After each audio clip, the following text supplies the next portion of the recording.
Smooth गई है। अब तुम्हारे नए दिल में आगे कोई प्रॉब्लम नहीं आएगी। यी फैन ने अपने नए दिल पर हाथ रखा, ये सोचकर कि सालों से परेशान करने वाली बीमारी अब जा चुकी है। वो रोते हुए लियू रुयान के गले लग गया। लियू रुयान उसकी पीठ सहलाने लगी और उसे इमोशंस पर कंट्रोल रखने को कहा। वार्ड की एक नर्स ने यह देखा तो मजाक में बोली, डॉक्टर लियू रुयान सच में अपने हस्बैंड से बहुत प्यार करती हैं। ये सुनते ही लियू रुयान फ्रीज हो गई। उसे तुरंत याद आया कि मैं अभी भी हॉस्पिटल के किसी दूसरे वार्ड में पड़ा हूं। उसने तुरंत क्लियर किया, आपको गलत फहमी हुई है, ये मेरा हस्बैंड नहीं है। तुम आराम करो, मैं फांग युआन को एक बार देख कर आती हूँ।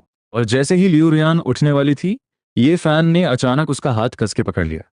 मैंने पेरेंट्स से मेरी इस सर्जरी का सच छुपाया है। ये मेरी रिकवरी का सबसे क्रूशियल टाइम है।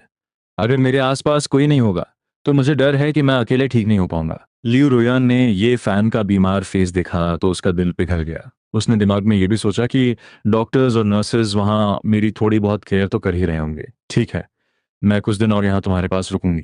उधर मॉर्ग के उस ठंडे कमरे में एक स्टाफ मेरी अकेले पड़ी बॉडी को घूर रहा था। 2 दिन बीत गए और कोई इस बॉडी को क्लेम करने नहीं आया। अब इसका क्या करें? दूसरा स्टाफ जो सफाई कर रहा था बोला, क्या घूर रहे हो खड़े होकर, जल्दी इसको पैक करो ताकि हम टाइम पर शिफ्ट खत्म करके निकलें। उन दोनों ने मिलकर एक गार्बेज बैग लिया और मेरी बॉडी को केयरलेसनेस के साथ उसमें फेंक दिया। 2 दिन और गुजर गए। जब लियू रुयन ने देखा कि ये फैन अब रिकवर हो रहा है तब जाके उसे मेरी दोबारा याद आई। पर जब वो मेरे वार्ड में आई तो बेड पूरा खाली पड़ा था। एक नर्स वहां की बेडशीट चेंज कर रही थी।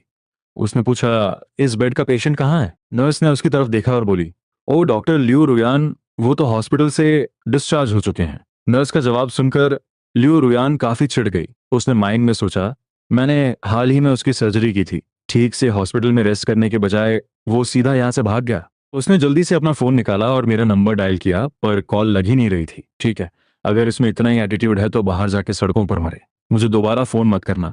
लियू रुयान भड़कती हुई ये फैन के कमरे में वापस आई। ये फैन ने उसकी इरिटेशन देखी और कहा, क्या फैंग युआन मुझसे अभी भी इतना नाराज है? वो तुम्हें माफ नहीं कर रहा है ना? सब मेरी गलती है, मैं अभी जाता हूँ और उसके सामने सब क्लियर करता हूँ। तुम दोनों मेरी वजह से आपस में मत लड़ो। ये फैन बेड से जल्दी उठने की एक्टिंग करने लगा। लियू रुयान ने उसे फौरन रोका, तुम उसकी इतनी टेंशन क्यों ले रहे हो?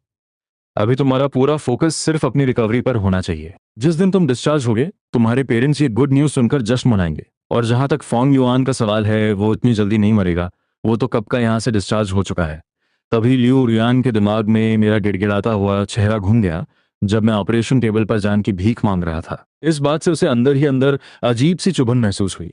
वो अब तक समझ नहीं पा रही थी कि मैं ये फैन का खून का रिश्ता होकर भी उसे मरते हुए कैसे छोड़ सकता था। और फिर ये फैन को देखती थी जो खुद बीमार होकर मेरी परवाह कर रहा था, जिससे उसे रियलाइज हुआ कि मैं ये फैन के बराबर। उम्मीद है आपको ये वीडियो अच्छी लगी होगी। अपनी राय कमेंट में बताएं और लाइक करना न भूलें। अगले पार्ट के लिए हमें अभी फॉलो करें।